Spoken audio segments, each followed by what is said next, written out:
യുവാവിനെ വീട്ടിൽ തൂങ്ങി മരിച്ച നിലയിൽ കണ്ടെത്തി. കുറ്റിച്ചൽ നിലമ വയലരികത്ത് വീട്ടിൽ 25 വയസ്സുള്ള ആദർശാണ് വീടിന്റെ ടെറസിന് മുകളിൽ ഷീറ്റിട്ട മേൽക്കൂരയിൽ തൂങ്ങി മരിച്ചത്. ഇന്ന് വൈകുന്നേരം 4 മണിയോടെ വീടിന് മുകളിൽ പോയ ആദർശിനെ വിളിക്കാനെത്തിയ അനുജനാണ് ആദർശ് തൂങ്ങി മരിച്ച നിലയിൽ കാണുന്നത്.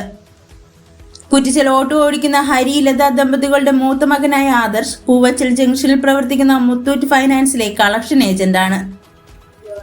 ഇന്നും ജോലിക്ക് പോയി തിരികെ വീട്ടിലെത്തി ഭക്ഷണം കഴിച്ച ശേഷമാണ് വീടിന് മുകളിൽ കയറിപ്പോയതെന്ന് ബന്ധുക്കൾ പറയുന്നു. ആദർശിന്റെ ഷർട്ടിൽ നിന്നും മരണക്കുറിപ്പും പോലീസ് കണ്ടെത്തി.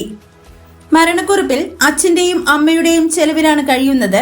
നല്ലൊരു ജോലി ലഭിച്ചില്ല. കൃഷ്ണ, ഞാൻ നിന്നോടൊപ്പം എന്നും കാണുമെന്നും കുറിപ്പിൽ പറയുന്നു. നെയ്യാറ്റിൻകര സ്വദേശിനി കൃഷ്ണ എന്ന പെൺകുട്ടിയും ആദർശമായുള്ള വിവാഹ നിശ്ചയം കഴിഞ്ഞതാണ്. ഇവർ തമ്മിൽ പ്രണയത്തിലായിരുന്നു. പിന്നീട് ബന്ധുക്കൾ ഇവരുടെ വിവാഹ നിശ്ചയം നടത്തിക്കൊടുത്തിരുന്നു. രാത്രി 7 മണിയോടെ നെയ്യാർ പോലീസിന്റെ ഇൻക്വസ്റ്റ് നടപടി പൂർത്തിയാക്കി മൃതദേഹം പോസ്റ്റ്മോർട്ടത്തിനായി മെഡിക്കൽ കോളേജിലേക്ക് മാറ്റി.